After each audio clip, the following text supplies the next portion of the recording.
like you, I'm retaining an openness. I don't know what to exactly. I do have this sense that there's goodness in the world, and I'm curious about it. And this cycle of creation and destruction and joy and sorrow, and I've also been very interested in psychology, and I find certain ideas in psychology that remind me of spirituality, from studying Freud and Jung.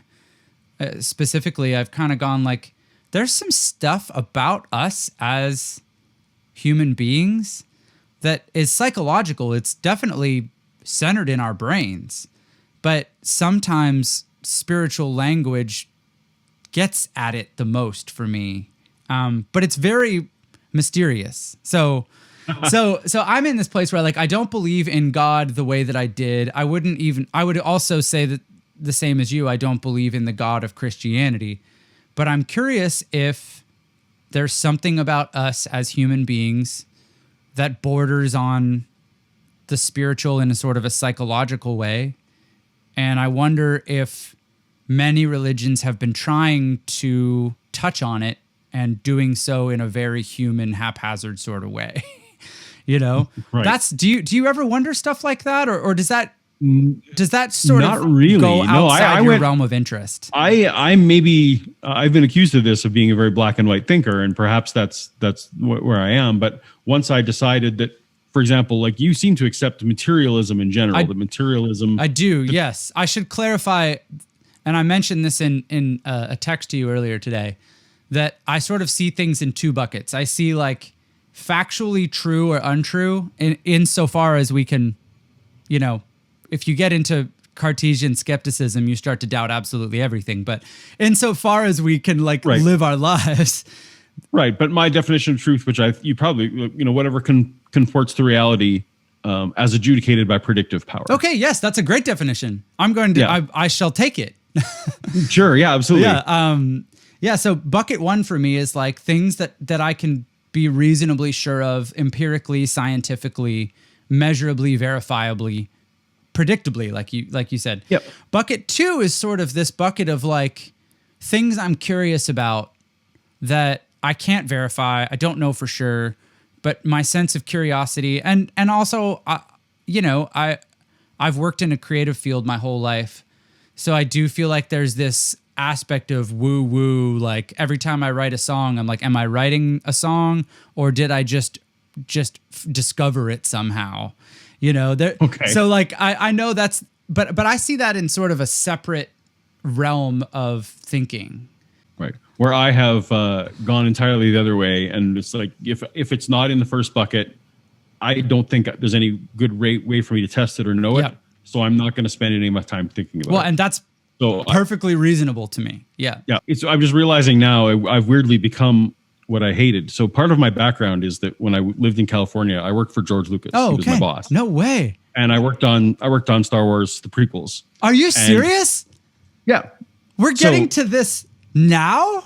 I don't know. After an hour of talking, I did not know this about you. I got my Skywalker sound bug going. Yeah. But anyway, I'm laughing because I'm going to hate so if everyone remembers, we went 30 years of the Force, right? George had the Force. Yeah. And I loved Star Wars so much. And that was a big bone of contention in my Christian community because that's all new age and woo and whatever.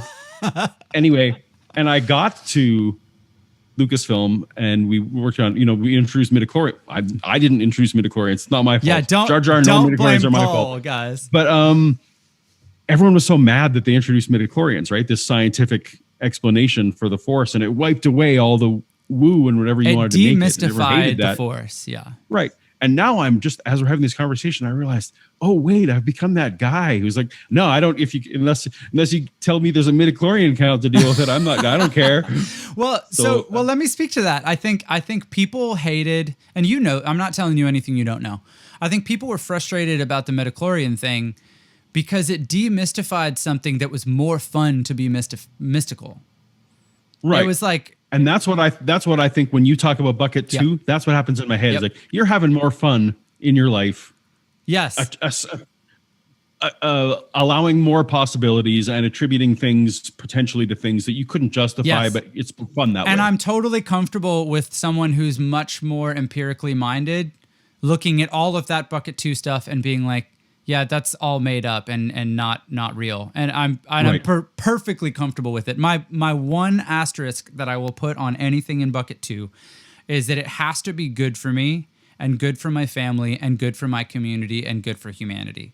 It's like, and cause no harm. Yeah, well, that's what I mean by good. Yeah, like it Yeah. it has to cause no harm. So I'm deep in the doctrine of ahimsa, which is this Eastern idea of nonviolence and non-harm. And because, I mean, and this is something that we could talk about for a moment too, that do you think that bucket 2, like in my framework of bucket 1, bucket 2 here, do you think that bucket 2 ideas are sort of inherently like not a good idea?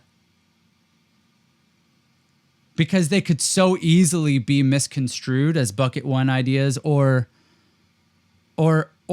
not helpful in general? This isn't a gotcha. It's a genuine, I'm curious. No, it's an interesting question. So I just wouldn't put them forth as true. So I am obviously, well, I shouldn't say obviously, but if you watch my YouTube channel, most people agree that I have some level of, I have right brain and left brain needs. I have creative needs and I have logical needs. And I hand draw my cartoons and I do these kind of things. And those, I understand, I like to do photography and I like to walk in nature. Like I get beauty and I get why that is a value to my life. But I don't, I no longer think that those are relevant truth claims. Right. Like so you view that as a totally different domain. Yeah. It's a domain of, it goes in that domain of aesthetics. Well, if you don't believe in God, what's the point of having a life? And it's like, well, because I personally enjoy these things, and maybe even I should, like, maybe under some idea of should or shouldn't, maybe I shouldn't even enjoy some of the things I enjoy or whatever. But just my personal makeup is that I enjoy Star Wars and the Marvel universe, and me too.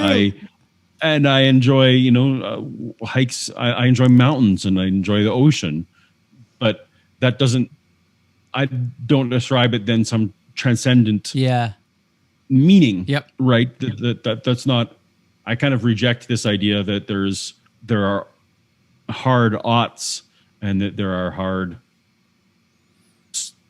soft truths, I guess. That's a weird phrase. I can't come up with a better one. No, that's good. So no, I don't think it's a waste, because I do think that is the whole bucket of the things that when we are not looking to God to give us the meaning of our lives, I do think that beyond our just mere survival, that's the bucket of things that make life great and that I'm excited that I have however many years I have. Yeah.